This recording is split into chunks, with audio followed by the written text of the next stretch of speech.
Happy birthday, Brandon. Happy birthday, Oh, my Andy gosh. Patrick. You're a Thanks to goober. your lovely wife for getting that done for me. Oh, my God. Y'all are both goobers. I'm like, hey, Well- I need an intro, but I need a birthday one, so you got it. So Thank yeah, y'all. happy birthday. Thanks. 52 doesn't look too bad, huh? You called me 60. I've been telling everybody that I make 80 look good. That's what I feel like anymore. Oh, yeah. Well, what's up, everybody? We got a good show tonight, and Yeah, we do. We already got several watching. Yeah, congratulations to Brandon. Yeah, wearing it out with the bed cap tool. We'll talk about that here shortly too. But thank you, brother. Thank you, Matt. Yeah. First off, let's get our sponsor, Dent Slayer. Of course, they're friends of ours, so we were happy to kind of sponsor them and lead people towards their website for training and stuff for dentslayer.com, and of course, tools, some of the best tools around. So y'all watch this little video real quick, and then we'll keep going.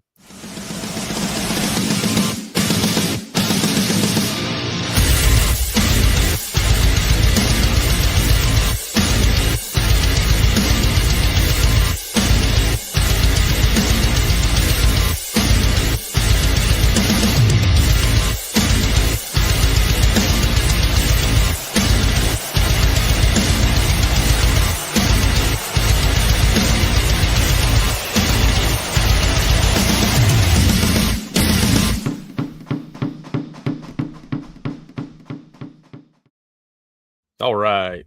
Our video is so much better than the Smash Masters video. It is. That's why I made sure it was different. I was like, we ain't gonna have the same one as them. So no, James, you got to pick on them. But Thanks, yeah, make sure y'all get by the A1 booth to see Matt, and of course Dent Slayer is gonna have new tools. I don't even know what the new tools all of them are yet, but he's probably still thinking of stuff to bring with him. I know. That dude's mind don't stop. But anyway, make sure go by there or visit the dentslayer.com website for training and stuff, and see everything that they've got going on. And remember, if you want to put up training videos and stuff on their website, get in touch with Matt or James, and that's something that y'all can do. They're for everybody, not just them. So right. But our guest has another booth. Another booth you need to be swinging. Another all-star tool company and stuff too. But we're gonna get him on here and kind of get his backstory and who he is like outside of the PDR world. That's our main thing. But of course, he's got a badass I testify new light stand and coming out. So anyway, let's go ahead and get him on here. What's up, Todd? Brother? How's it going? Oh, right, how you doing? Good. Happy birthday. Thank you. I've been trying to hide from it all day, but people won't let me. So yeah. They're no fun anymore. Everybody's like, "Well, you hope you had a great day." I was like, "Push tail like any other day." So yeah, you said 42, huh? 43. 43. Yeah, I turned 40 or 53 here in April. So really? Oh, wow. Huh? Yeah. I thought you were closer to our age. I guess California smog keeps me He was 10 years ago, but yeah. Yeah, I wouldn't have expected that. You've aged well, brother. Well, thank you. Yes, sir. I love the pictures in the back up on the wall. Sweet. Is that your office? Yeah, it's now a hole. we expanded to a whole nother unit last year and turned the lobby that used to be the lobby for our dent shop here into more storage, and then the lobby's over on the other side of this wall. So now I'm back in this hole behind the storage room, and which is good. I don't have a lot of interruptions now, so that's nice. Cool. Go ahead. I was just gonna say that we don't even have an office here. Like, we're up front trying to do stuff, and people's walking in all the time. So at least you got that going for them. There ain't no hole here to hide it. Yeah. Nope. It helps. My hole is behind the door back there. If I don't want to see somebody, I just go in the back. There you go. You got a gate. They can't get back there anyway. So. Plus, there's a German Shepherd. That's my excuse, even though he'll lick them to death. Yeah. But anyway, so hey, if you Get us or give us a kind of a backstory of how you got started in the PDR industry. You know, like what you were doing before. Yeah. You know, of course, to where you are now. Yeah. So it goes way back when I was 17.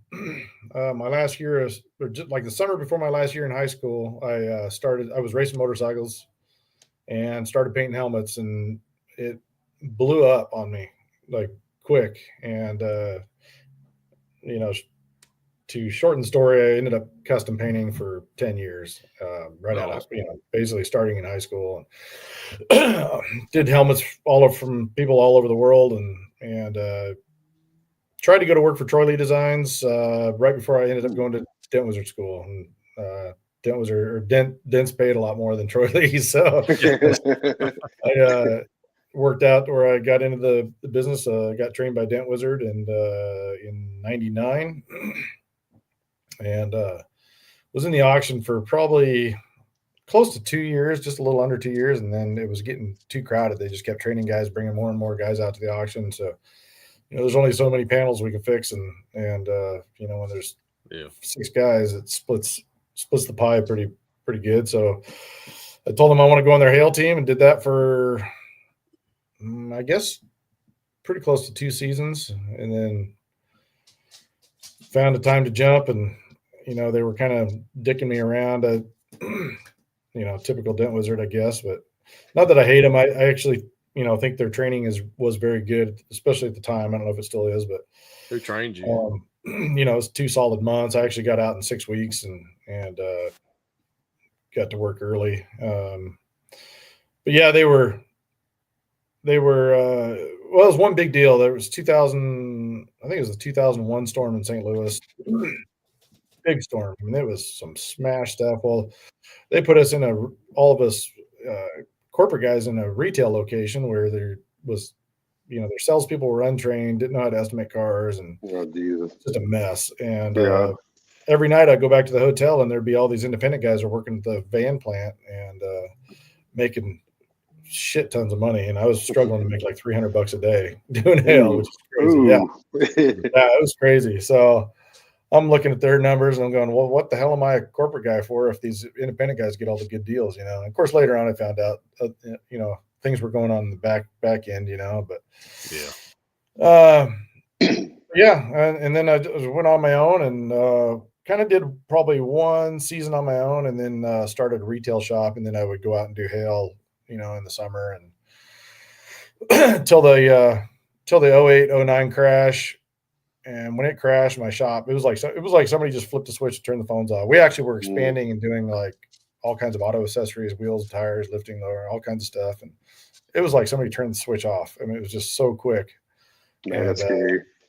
Lucky as a dent guy and a guy who was experienced in hail, it was like as soon as the hail season kicked up, I took off and, was okay, where other people would have been, anybody else would have been screwed, if they didn't have hail to fall back on, So it's, hail's been obviously a blessing to a lot of us, to be able to do things that normal blue collar guys couldn't do. But, so I just went out and started cranking hard. Would put out 6 to 8 months of the year on the road, and, being in California, I didn't get the advantage to be able to just drive home holiday weekends and stuff. So I'd end up staying on the road for 3 straight months, not even coming home. And wow, got it tough. I know the wife's not so happy about me making that choice, but trying to do what you had to do. Got to do it, yeah. To kind of do what you can for your family, right? So yeah, I mean, and then I think it was 15 or 16 when I came out with the hail rod, and it kind of exploded from there. Kind of exploded, we were doing it in the garage. I have another, a shop at my house, and we were doing it in there. And when I was on the road, my wife was building them, and of course she'd call me screaming at me because she'd have issues. I'm trying to fix them over the phone, and a lot of issues like that. But then I ended up hiring Jesse, which I think you guys have met Jesse. And oh yeah, love Jesse. I knew him from when he was a pretty young kid, like 16, 17, and kind of reconnected with him around the time we hired him. And the odd thing was he was working for a tool company, like not a dent tool company, but just an ordinary tool company, and stocking their warehouse and doing all that stuff. And so he had quite a bit of knowledge in that. And I brought him in and started training him to do dents and run the tool company, and it worked out. That's awesome. Yeah. It's always nice when you get somebody that's already got kind of a piece of what you're looking for to come in. That's one less thing you got to worry about when they start. Yeah. Yeah, he's good at warehousing, and he actually worked in a cold storage before that, and loading trucks, and so he's really got a lot of good knowledge of taking care of a warehouse. So it's for sure really helped out. He's super responsive. I can't remember. I was going to say I can't remember if we I think we asked him to come on and he wasn't ready yet or something. I don't remember. We got to get him on though. We've been trying. Yeah, so you should get him on. He's interesting. I would say he's super responsive. Like I've reached out to him a few times, and man, he is on it like no problem. Oh yeah. He knows my belief in the business really well. Like he knows my vision as far as taking care of the customers, and knows why I take care of the customers. I mean, especially hail guys. I mean, I'm not trying to separate who I prioritize. I don't by any means, but everybody's got to work. But like hail guys, it's like, man, they're on the road, they break a tool, especially like a hail rod or something. You have something, you need it now. Where I've had problems with other companies. Well, they won't send you stuff fast. You have to pay the extra over. It's like. So I understood that and wanted to just take care of everybody as best as possible. And it's probably to my, not detriment, but I guess if you were to talk to somebody that's really efficient in business, that they would probably think I'm an idiot for how much I've given away. But it's a give and take. I might lose money by sending stuff out for free all the time, but also, I've developed a really solid customer base. So you got a customer for life when you get that kind of customer service. Yeah. So I think it's worth it. I think probably to the point now where I'm getting big enough and have enough products, I may have to start looking into some kind of warranty company or something to take care of stuff. But I'll have to figure that out. Right now, I got this light stand on my mind. I can't hardly think of anything else. I can imagine.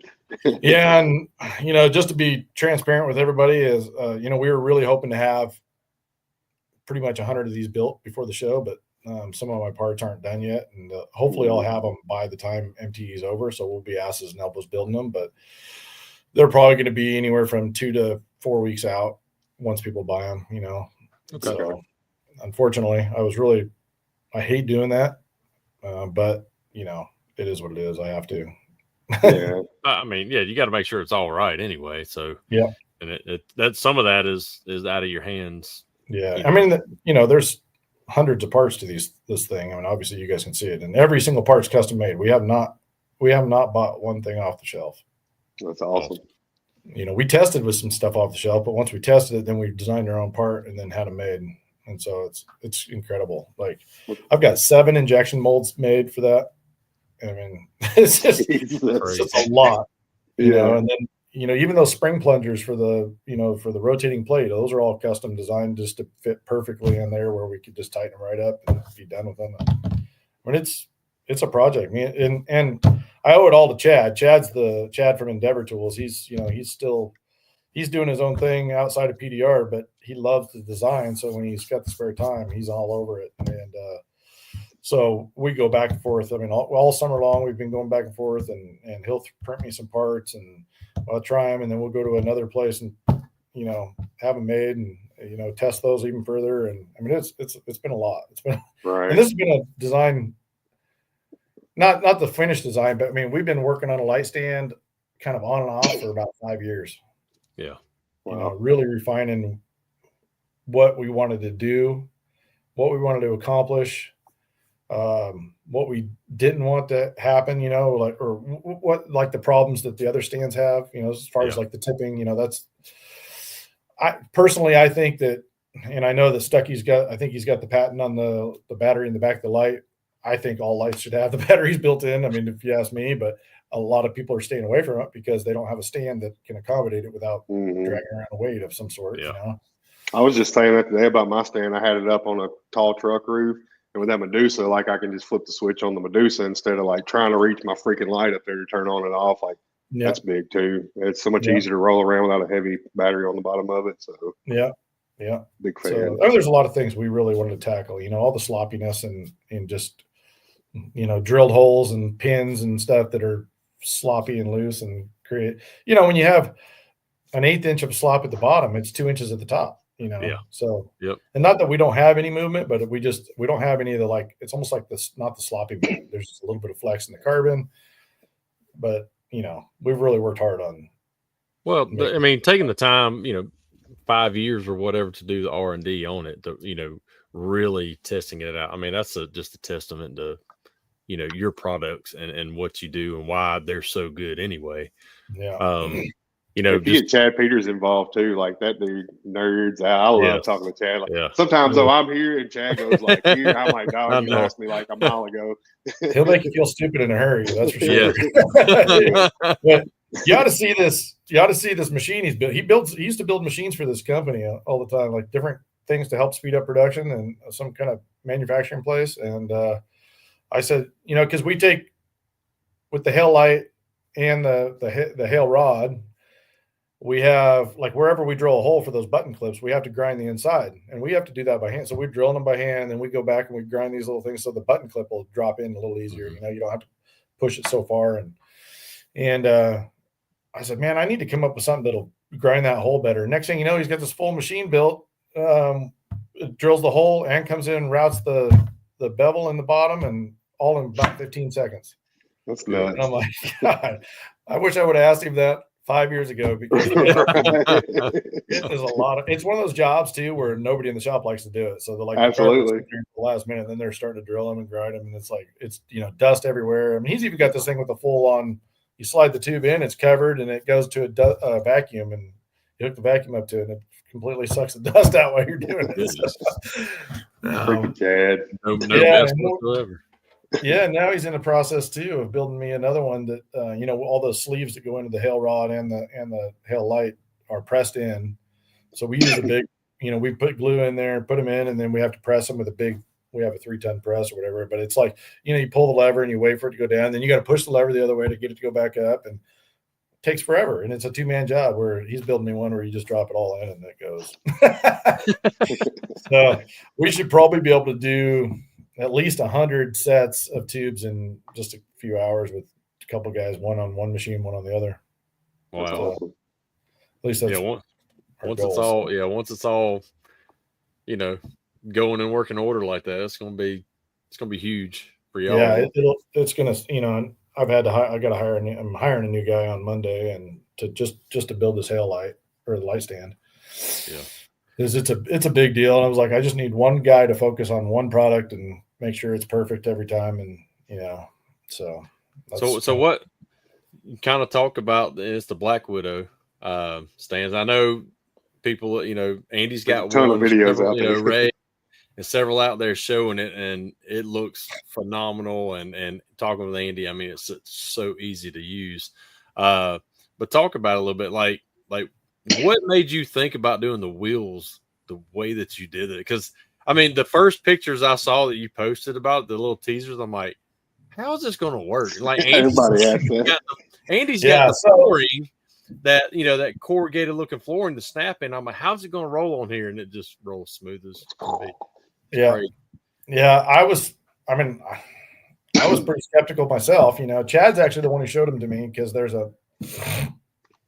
they're used kind of in robotics a lot, but there's a motorcycle stand out there, and it's a 2-piece deal. You put one part under the back wheel, one part under the front wheel, and it's got those wheels on it. They're opposing. They're one's like this way and the one's this way and stuff. And it's made so you can just slide your bike right into a hole in your garage, instead of trying to wheel it around and stuff. Yeah. And I was like, man, those things are badass. And we just were like, man, we got to do something with those wheels. Those things are cool. And I was still skeptical, very skeptical of them. I'm like, man, are they going to just – and the biggest problem is there was no brakes. There's no brakes for them. I looked everywhere for some kind of brake. Nobody has brakes for them because they're all typically motor driven. And so I was like, well, let's just at least start testing it. And we did. And I was like, once I got them and I'm working them, I'm like, I don't know if they really need brakes, much. And especially on flat. I said I knew they would need them probably for some kind of, if you're in a parking lot or whatever. But they work so good. And it took us a long time to figure out a brake. I mean, we've gone through probably 20 ideas on brakes, and this is the simplest thing. Of course, Chad's really good at figuring the simple part out, you know. And Yeah. in fact, we just made a change this week on the swing arm and the boom arm. On how, you know, if you tighten those set screws up too tight, it won't extend very easy. I think you saw in Mike Toledo's video where he got him a little hooked. So I called him up the other day. I said, "Man, I'm having a little bit of problem with this. I just, you know, it's not a big deal, but we can make it better." And it was like 10 seconds. We had it figured out where we just move the inner tube out a little bit, drill the hole all the way through, not all the way through, just through one side, and put a long set screw in instead of a short one. So now that thing's pinned in there. It's perfect. Won't move. You're not collapsing the tube at all. So I'm like, perfect. Done. Easy deal. You know, you can go down so many rabbit holes, and we've done it for a million times. You know, I bet we went through another 20 designs just for a battery tray. And, you know, both of us are really against the big batteries. You know, we really don't want to, but I know guys are still running them. And most of the reason why they're still running them is because the tip factor. Yeah. You know, a lot of guys are just going, well, if I have to put something on it anyways, or if I have to carry a battery around for a weight anyways, why don't I just run the battery? So, you know, our thing was like, man, we just don't even really want one, but we have to. So we came up with those, you know, after 100 tray designs, you know, we came up with these little mounts, you know, so now it's not even a tray anymore. Expensive trays to these little mounts, you know, and we designed them. Of course, we designed them out of aluminum. I was like, I think we could just do them out of plastic. You know, if they break, they're easy to replace, cheap, you know. So same with all the levers. It's like, and the plastic we got is really strong. The samples I've got, it's really nice. So I don't think we'll have any issues with any of those unless somebody drops it or, you know what I mean, and happens to smash one somehow. But they'd have to try. Yeah, so that kept, you know, just little things like that. You know, we could have machined all those parts. It would have been just that much, you know, more time to machine them, but also it adds a lot of cost. I mean, you're talking $30, $40 a part versus a few bucks a part, you know. So we talk about that too. I know a couple people's kind of, you know, you've seen comments and stuff like $14.99 is going to be kind of your base price. And everybody's like, oh my God. But like I tell everybody, like, you're going to buy this fan and not have to buy one for a long time. Like, but you got a lot of cost involved with all those parts that you. Yeah. There's a lot. I mean, I've got probably right now, I've probably got a couple hundred grand out in parts just to get this light going. Yeah. It's a lot of parts. Cause you know, I'm pretty confident in it. So like all the parts I bought, you know, 5,000 of them, you know, so that, because it takes a long time to get parts sometimes. So it's like, I'd rather have it stocked up, ready to go, in place. A guy can build them all year, and then we just pretty much recoup at the end of the year. Right. And, you know, I mean, obviously the bigger parts, the carbon comes monthly, the machine work is going to come monthly, but all the little parts, all the nuts and bolts and plastic parts and everything, I basically stock up on. So it's a lot. I've got enough carbon right now to do 200 light stands. I'm getting the machine work's getting done right now for 200 of them. So, you know, it's a lot. It is really a lot. How many are you going to have at MTE to show? 3. Okay. I'm going to have one in the box so people kind of see how it's packed up. And then two rolling around so people can. I was going to have one, but I was like, man, we're going to be mobbed. We're going to have 2. Yeah. That's the plan. So what we did too is Anson's got a deal or a relationship with a gun case manufacturer. So they're going to start selling these gun cases. They're Boyd gun cases. You probably heard of them. They're pretty popular brand. And they make their double gun case, and they're going to start buying and selling them. I might buy and sell them, but I designed the box and the foam that all the parts go into. You pull that right out of the cardboard box, put it right in the Boyd gun case. Oh, nice. So you'll be able to just buy the case later if you want, put the foam in, and be ready to go travel anywhere. Yeah. Awesome. So, and if you won't have to carry batteries, like you don't have to have the battery anymore. So that's one less thing to worry about. Yeah. Unless you just hell bent on having one.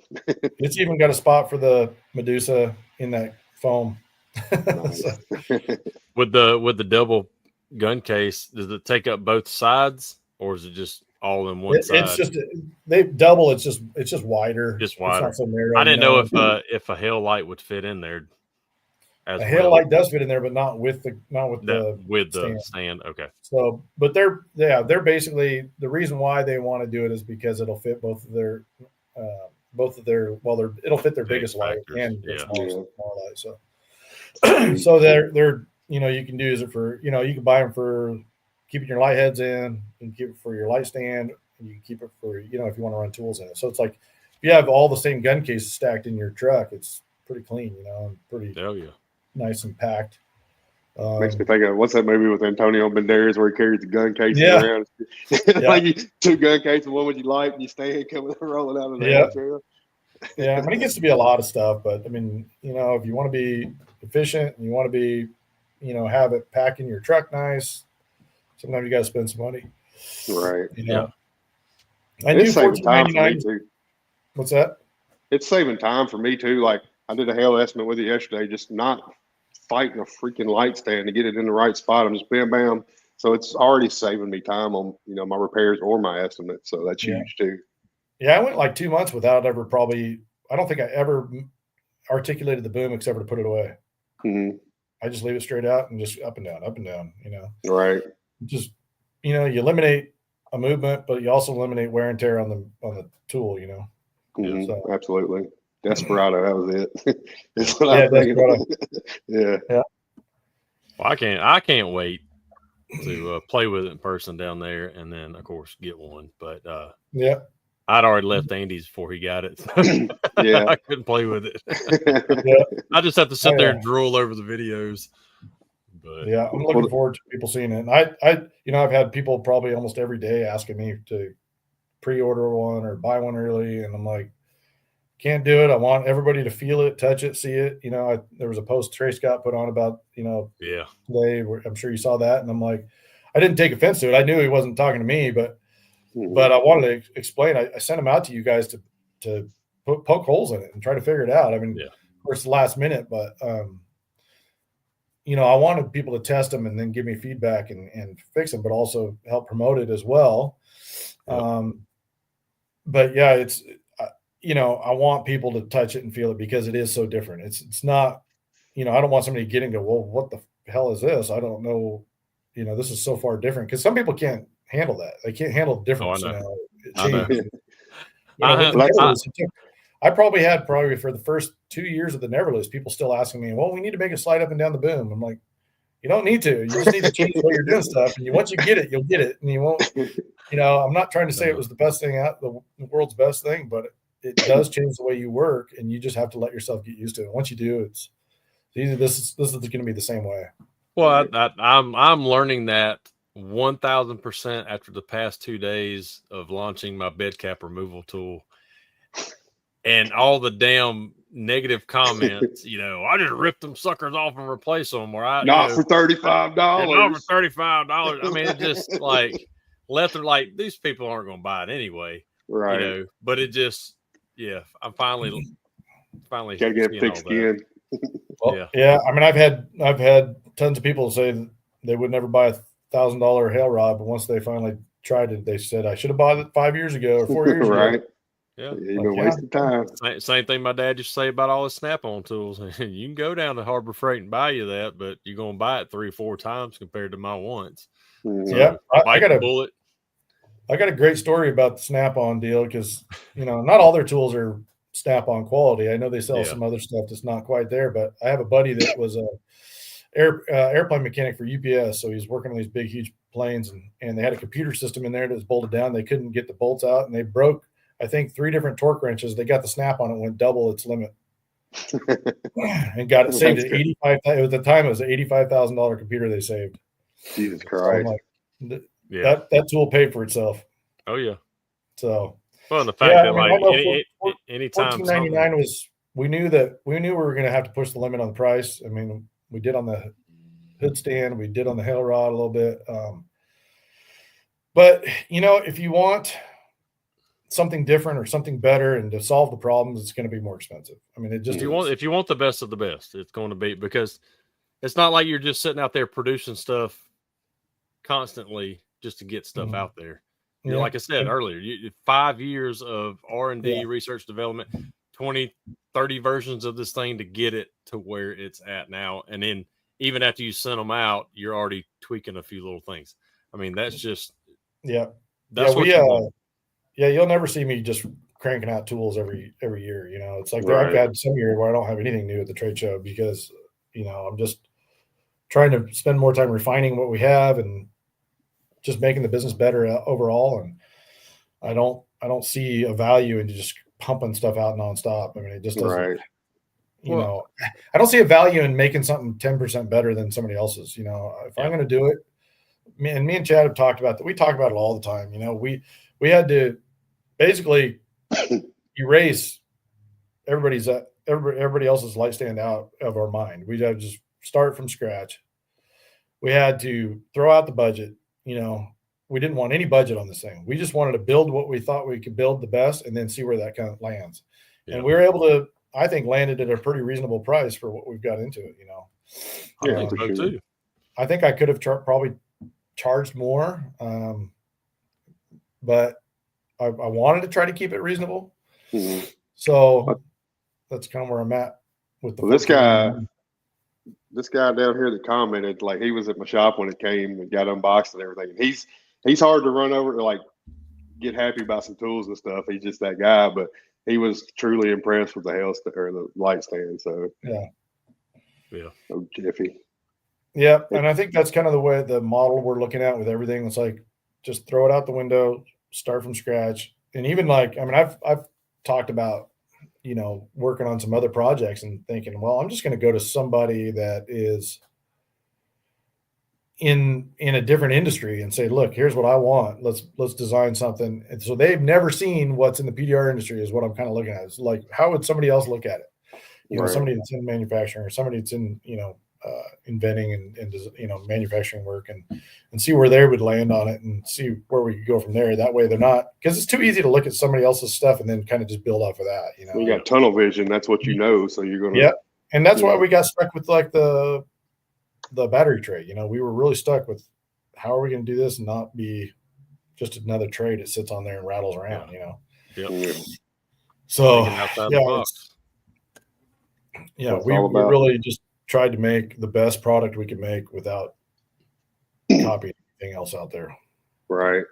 That's what the majority of people do. And I get it if it's bettering a design, but yeah, I really like how the mindset y'all had on this. Yeah. That's awesome. Because there's not going to be anything else out there like this, not even close.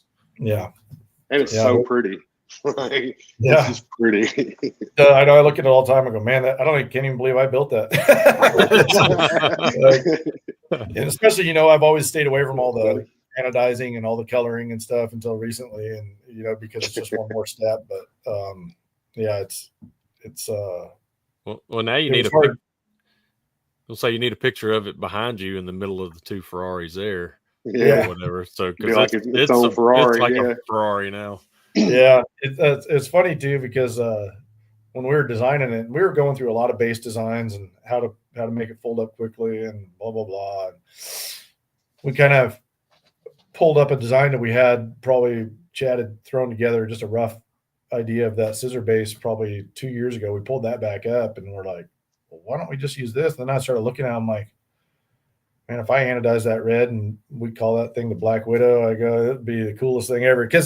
And the reason why I didn't go with green, I mean, I would love to go with lime green, but it is so hard to get that lime green. Like you get that army green color, they have to custom make the lime green, and they don't save it, so it's different every time. You know, so parts won't match and stuff. And it's like one of my anodizers here wanting to do it. He's like, I won't do any green.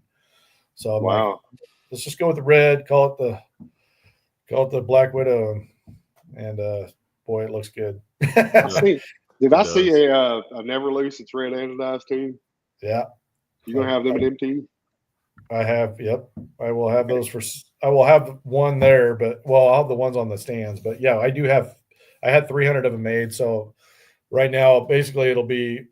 We're going to offer a little bit of a package when you buy the light and the Never Loose. You'll get a discount, and that'll be forever. Like if you on the website, if you want to order them as a bundle, you'll get a little break on the Never Lose or the overall package.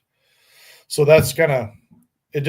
It needed it. It needed to look good. I mean, I got rid of every nut and bolt I had done in black. I had them all made in black because I didn't want all these little chrome spots. I mean, the only thing I'm missing is the button clips are still chrome, and I'm probably going to look into having those made in black. I want to make them shallower so they don't stick up as far.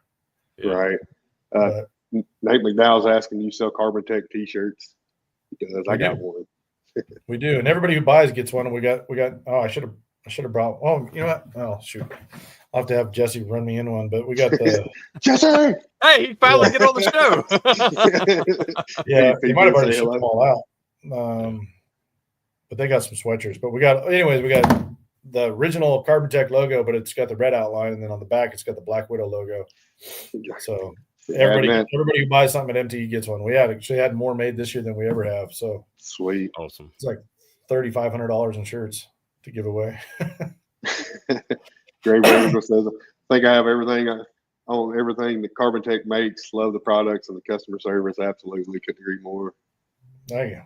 All the cool kids have them. I'm an XL, Nate said. Yeah. Like, I love the light stand so much. I'm already planning on buying another one. Like, I know you gave me that one to test out, and I done told you, I'm like, I'm buying another one. Like, it's that good of a product, and nobody can be like, well, you got one for free. You got to talk good about it. No, I'm investing in it. Like, yeah, I know. I think Ray wants 2 more. I think who else? I know Paul Corden.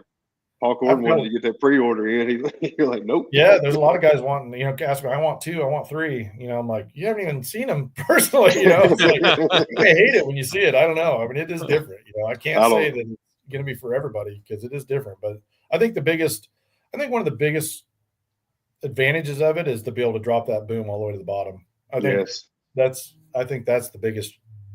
I don't know. I don't want to say game changer, but yeah. Oh, the light stand's a game changer. I don't know if you throw that around that word, but I think it's a game changer myself. Just the fact that you don't have a separate boom and pivot point up here and having to slide that out. I mean, it just sliding straight up and down. Yeah. And then a little click come out, that's the whole thing's a game changer. I did have a couple people ask me, the ones that can't make it to MTE, when will they be available for purchase on the website? Same day, the 31st. Okay, perfect. Yeah, we'll put it live first thing in the morning or that night, or like middle of the night or something. And yeah, so and the same thing, it'll be 3 to 4 weeks, 2 to 4 weeks or whatever to get one. If we sell over 100, then it's probably going to be the second 100 is going to be probably another 2 weeks after that. I've got pretty much everything, and just waiting on the biggest thing is the plastic parts getting here, and then the machine work, machine work's almost all done. Amanda said I would marry that light stand if I wasn't already married to her. Well, that's cool. Kidding. Like, it's just a thing of you come in the morning. Like, I come in the morning, I'm like it's just exciting to be able to use. I don't know. I'm a tool nerd anyway, like tool horse, so I love stuff like that. Yeah. In fact, my packaging guy's on his way here now. He'll be here in 20 minutes or so, but he's bringing the sample of the foam for the box. So I'm pretty excited to see that. Hell yeah. So what are the different packages going to be for the stand? Let's see, I put it together here. The stand, and then if you buy the stand and the Never Lose, you'll save $20. And then if you buy the stand, the Never Lose, and then any one of the other accessories, which is like the battery mounts or the brakes or the Medusa adapter, you'll save another $30. So it's not huge right now, but it is a break. The base is just basically the base. You won't have the Medusa clip. It'll be the light stand without the Medusa. Yeah, won't have the brakes. Won't have the Medusa. Won't have the battery mounts. Won't have the brakes. Because like I said, like your shop, you don't need the brakes. Mm-hmm. I mean, that's the beauty of it is, like, I use it on a flat floor all summer with those wheels and everything, and you put it next to a car to start estimating, and those Pro PDR ones just roll away. They'll just keep moving. Yeah, you go back. You set that light where it is, and it stays right there. And that's the beauty of it. I love that thing. Jackson, look like I'm gonna save $30. Yeah. And then I think the other really cool part about it is it's 100% manufactured rather than fabricated. So if you break anything, every little part on it's replaceable. Every single part. So, Heck yeah. you know, I'm probably going to put together some, because we use some Delrin washers between like the rotating plate, under the bolt of the plate, and the scissor base, and a few other things. You know, and maybe even the rollers. We'll put together maybe like a rebuild kit, so guys can, you know, maybe a couple of years down the road, you want stuff starting to get a little worn, you can rebuild it. You know, or you can send it to us when we rebuild it, kind of thing. So, I'm weird too. I think like if you got a customer coming back to look at an estimate you're doing or whatever, and you pull up with that thing, like you pull up with your Ferrari, and be like, "Look at your dent, pay me, bitch." Yeah, it's a nice tool. Will we see them wheels be integrated in anything else? Will you think like the hood stand or anything? Would that be a possibility? No, not the hood stand. I thought about it for the hood stand, but I think a lot of guys like brakes on hood stands, and that's there's a true. way to do it with that. At least not as of yet. I would use them for myself and just put them all opposing, you know, and all 45-degree angle all the way around myself, because I never use my brakes on my hood stand because I want to spin it and move around all the time. But we're looking at building a stool. It was I think it was Corey Pope, I think, hit me up and just asking me about a stool because he has to throw it in his front seat when he's traveling in his truck because he doesn't have room for it. Because, you know, they're kind of weird. You know, they're not shaped like everything else that goes in your truck for dent repair. And so he asked me about a stand, and I was like, a stool, and I was like, yeah, maybe we'll do something. And then it was like, I looked over and I saw them wheels. I thought, oh, maybe we will. You know, I was like, well, let me try those out. So we actually built that. I think I posted a picture of it. Yeah. Prototype, and it actually works really good because you know how when you're sitting in those stools and the casters have to index before you can go a certain direction.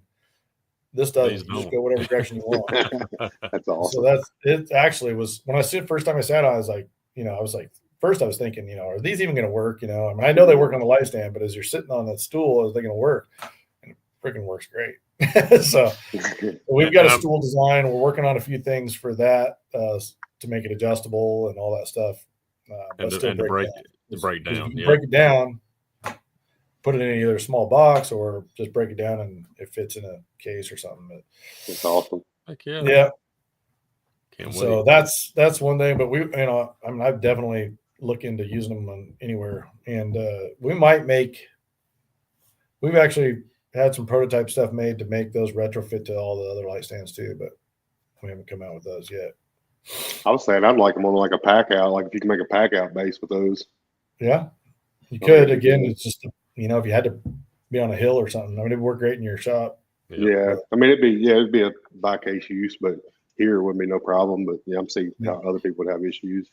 Yeah, if I could come up with another brake system that would be, you know, work in a different manner, you know, I would do it. But maybe put one on the outside. It's like spinners. And then when you lock it in the inside. Yeah. And they make those wheels in a triple too. Oh, wow. Yeah. They're pretty heavy duty. And they make them big and small. They make all kinds of different ones with like the diagonal wheels on them. I mean, they're just some pretty crazy looking robot wheels. But it was funny too, because we were, you know, spending all summer working on it. And then Trey came out with that post this summer about, man, somebody needs to come out with a better caster and stuff. And I was like, man, maybe I ought to drop the post here soon. So yeah, you started teasing. I was like, oh shit. And I messaged you. I was like, I got to give me one of them. You're like, you don't even know what it is. I'm like, oh, okay. I've seen enough. Yeah. So how'd you guys get into the business? Oh, Lord. I was a Midwindsor guy. I was went to school in 03, quit in 05, came back in 2011, and started Dapper in 2019. So gotcha. Been there, done that. So the whiz. Yep. I managed disaster cleanup for 9 years or whatever, and needed a break and a change, and had a local body shop, big Dodge dealership here. New manager come in, wanted to put a PDR crew together. I knew one of the ladies that worked in there. Her husband's like, hey, you know what PDR is? Paintless dent repair. I said, I have no idea. He said, it's right up your alley. I'm like, okay. And so basically I taught myself. I went there. They were badass. They were supposed to send me and another guy coming in to Paint Bull, which I'm glad I didn't go.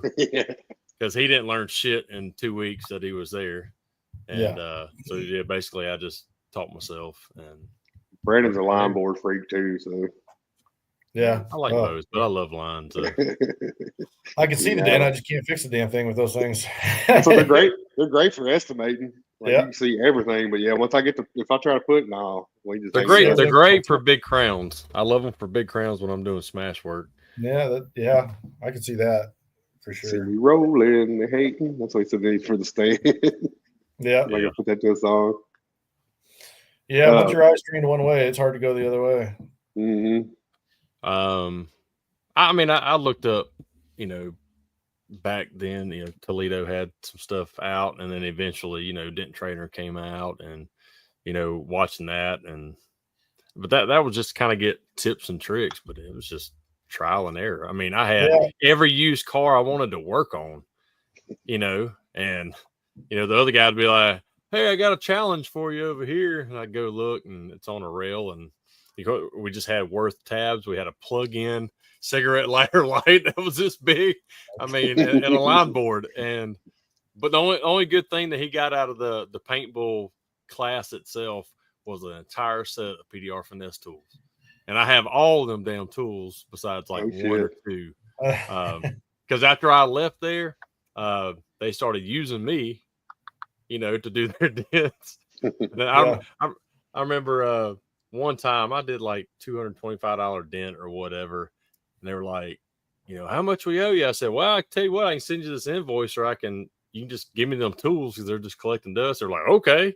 Like, I just got, you know, several grand in tools for $225, you know, dent repair. So that's the best part about it. Nobody knows. They look like they're worthless, you know, most of the time. At least all the so people when they break into I still have some break into people's vehicles. Yeah, I got whale tails and maybe a flat bar. That's all I kept from Dent Wizard. I'd already built my tool collection up beyond Dent Wizard before I left, so I was like, y'all gonna have all this shit back. Except these Dent Craft whale tails. Yeah. I was lucky.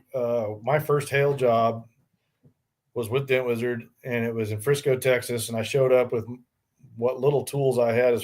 I had no hail tools. I had all just door dinger tools, and they were supposed to send me a Dent Craft set there to get me going. They didn't until probably a month later, and maybe even longer.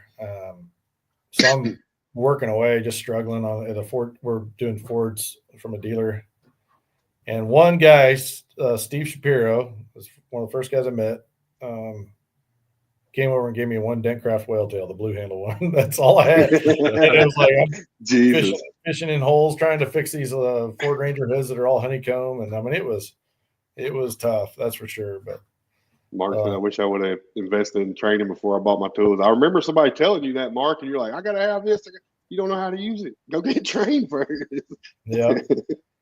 I think Mike Toledo's doing it right. I mean, I don't know anybody else that's running a month's worth of training. I mean, the problem is, like, you know, guys that are looking to change careers don't always have $15,000 to go, you know, get training. But it sucks because that's probably what you need, you know, if you want to be good at it.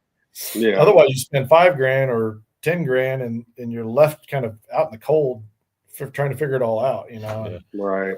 Not that I think a month is enough, but it's better than a 2-week or 1-week deal. Well, these guys that's how Don Cavanaugh is too. He does the 4-week one-on-one. You know, I mean, he may have 4 guys or whatever, but he guarantees by the end of that 4 weeks, you're going to fix up to an inch dent anywhere, even on body lines, glassing it out. Yeah. You know, so Mike Sewald's doing a 4-week too, and you know that's an old Dent Wizard training. So I think it's like I said 4 weeks. So and he seems like a pretty patient guy that will really work with you too. You know, I've never worked with him, but you know, that I tell a lot of people if they're not in a financial situation, just go sign on with Dent Wizard and learn, and you know, stay with him for a few years till you're good. You know, then at least you have money coming in. I don't think it's a bad start. Right. Right. Ryan's trying to call you Alec Baldwin. Yeah. But he calls you Alex. Alex Baldwin. He's the long lost brother. Me and Ryan go way back before he was internet famous. Yeah. Cliff, I'll brag on Cliff's training. Cliff did a week training for my guy Ray, and Ray came back basics enough to get me to where I could get him rolling. So kudos to him too. There's a lot of great trainers out there. Make sure you get to do your due diligence if you are looking into training though, because there's equally bad ones, but we got some great ones at least. Yeah, don't get training from PDR beginner. One guy, I've only trained my brother. I actually made him go get some training before he came out on the road with me, and then he did R&I and then would push dents when he could, and then my buddy Sergio, I trained him, and he was working at a mine, a borax mine, and I got him the Tom Price videos.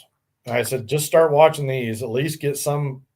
And I gave him a hood and a like one dent tool or whatever, and a light, and let him practice. And that guy put it on his phone and was at work all day long. Like when he was at work and had breaks, he would watch those videos, and he came out swinging. When I took him on the road, he came out doing R&I, and I put him on some dents. So he'd be able to fix dents. I mean, not the best, but he could fix them.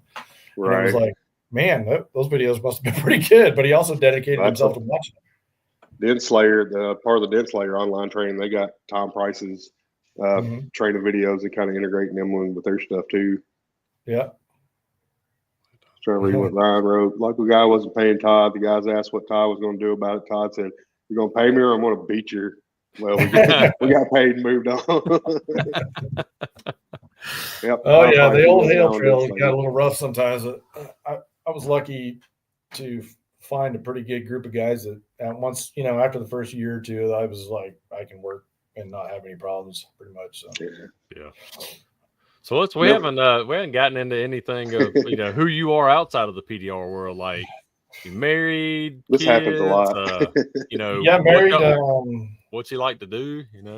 24 years coming up. This will be our 25th year anniversary coming up in September. Good job. So it's pretty crazy.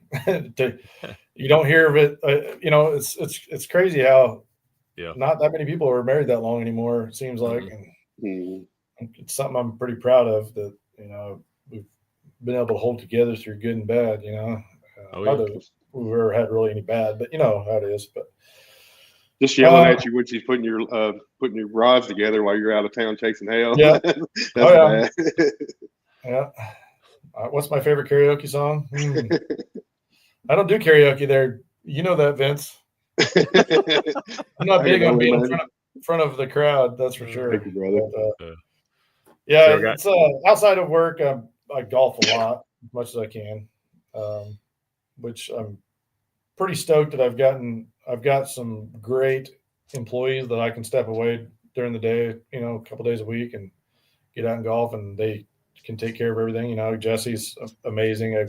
He brought in this girl, Sabrina, that has worked for us for the last 3 years now, and she's now running the tool company pretty much. Jesse's getting a lot busier with the dance. He does help with the tool company still, but she's amazing at keeping everything, on track. I mean, she's got her big whiteboard out there, and I mean, there's all kinds of, she was just her nephew was working for us for the last couple of years too, and what did she say today? Because he came in late, and Jesse's like, yeah, she's keeping track of all of his late time, and I was like, did she start her own HR department? And I was like, I don't know that I was going to have one, but if she's running it, I guess we'll have it. Todd's in the office getting rode up for being late. Like, wait a minute. Yeah. She's pretty much running the show. So Hampton said you're shot low 70s at a PGA course in Phoenix. Yeah. That's pretty freaking impressive. High 70s, but I'm just happy if I can break 100. Yeah. Well, I can turn around. I can turn around the next day and shoot a 92. So it's I'm just happy when I keep one ball for more than 3 holes. I'm like, that's a win right there, bud. Carbon tape. I've thought about making putters. That's for sure. That would be awesome. So, sign me up. Y'all got any kids or? Yep, I got one boy. He's 22. Awesome. He does well. He made all those cool videos. Animated videos. Those pretty cool. We sent him basically the CAD drawings, the models, and he's able to just turn it into those crazy videos. It's awesome. But he does a lot of photography and videography and video editing and stuff. He's doing a lot with rappers and stuff, making music videos.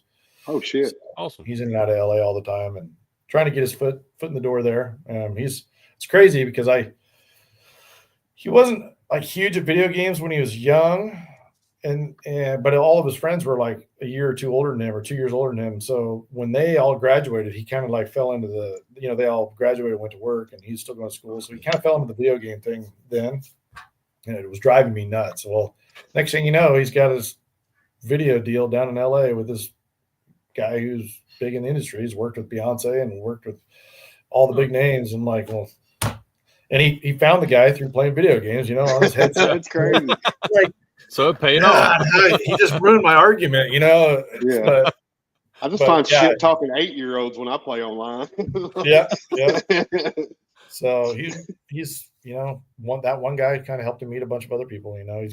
He's working with Grammy nominated beat makers and different, all kinds of guys, so I don't know. I think he'll be successful. He needs to work a little harder and get a little more, proactive at getting more work. But yeah, he's young. I think he'll be successful.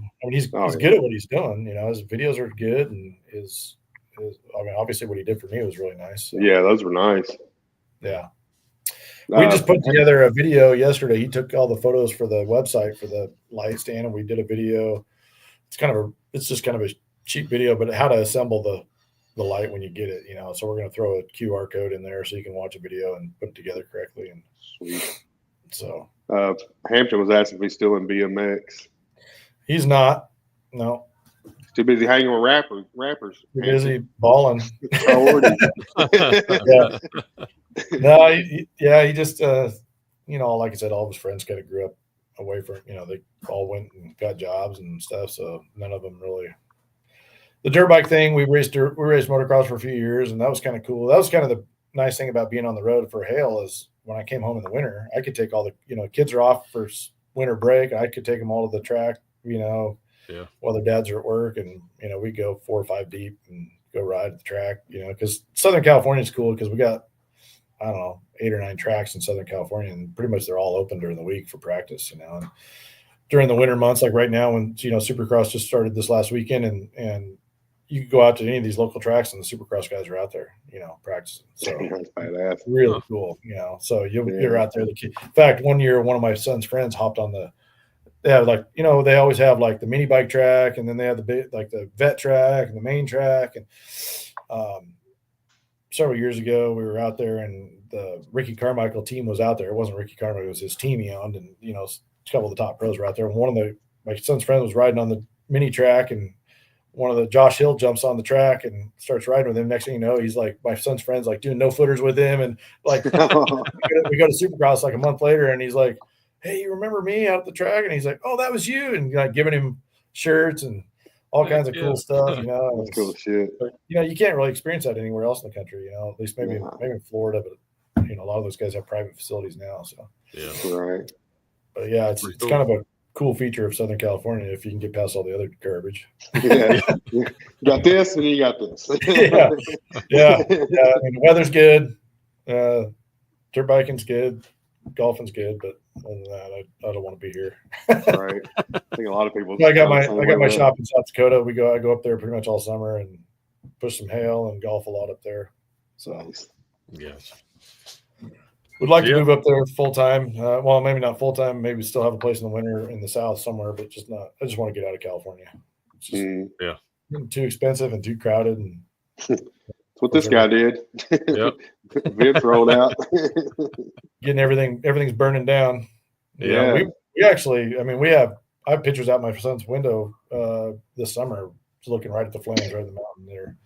Yeah. We're right at the base of it just goes almost straight up, straight up the mountain. Just you can see a peak of 11,000 feet right out of our front door. But so that once that caught on fire, it burned like crazy this summer. But kind of lucky because we didn't get it during these windy days. So there's nothing to burn. So we hated it when it happened, but now I'm like, man, I'm glad it happened when it did because those winds were gnarly last week. It was crazy. I felt like my house was going to blow down. It was some of the worst wind I've ever experienced. So when you come to South Alabama, you can experience the hurricanes. So yeah, But And- at least with that, it's wet and it ain't gonna. And the leprechauns. And the leprechauns. James, Well, we got a ton of James, storms in South Dakota. You know, South Dakota gets all those. yeah. I mean, we get 10, 12 hailstorms go through them a year. You know, That's crazy. James was asking what city you live in. Redlands, which is, you know, it's about 60 miles east of LA, kind of in between LA and Palm Springs. Okay. We're on the 10. The 10 goes right through Alabama. Oh yeah, 10 goes from you all the way to Jacksonville, Florida. That's right. Straight through. So, well, real quick, because we're gonna be ending the show here in just a second. But yeah, bed cap tool is out now, Kiko, and kind of like you, Todd. Yeah, because I think people think that I just called Kiko and said, "Hey, will you cut something in this shape?" And you know, let's just throw it out there. I'll be out in a second. There was almost 5 years of me going through about 5 or 6 different designs on this. And a lot of I saw comments, you know, once you put an angle on here and, you know, once you make it out of plastic now, well, it doesn't work in plastic. If you put an angle on here, it's almost like a knife blade. Then it's one directional. When you get the clip, you cut the clip in half. I've been there, done that. That's the reason it's not like that. The edges on this final one are smooth as a baby's butt, so it's non-marring, besides the 3 tips that are actually going to touch a clip. So they're flying off the shelves, guys. So go to KikoTabs.com, get you one. There will be some at MTE, but they're like I said, they're flying off the shelves. So they went off. Well, I'm definitely gonna pick up a few.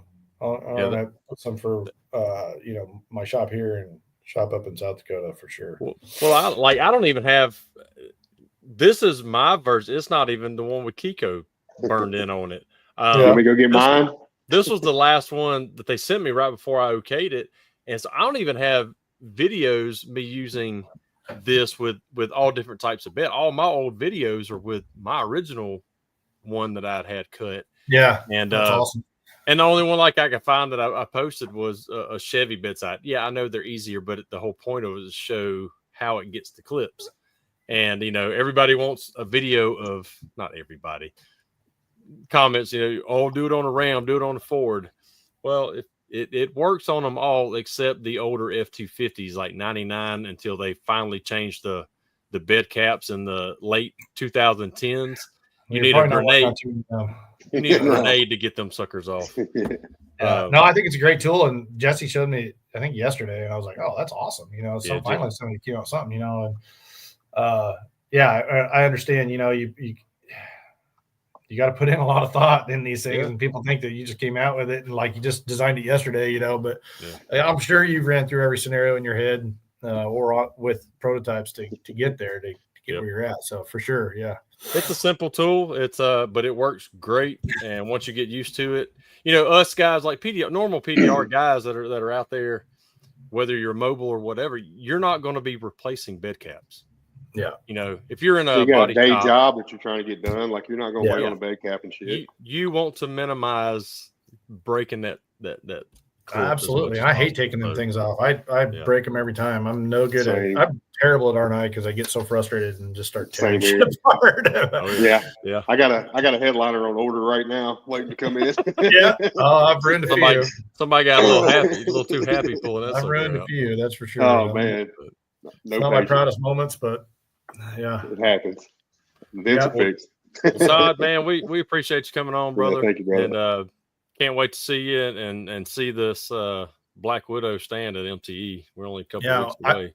I really appreciate you guys doing some testing for me and doing the videos and you know, it's helped me out tremendously. I really appreciate it. So. Absolutely. It definitely I was just happy to get one. I was like, give you a little schoolgirl when you reached out. I was like, what? Yeah.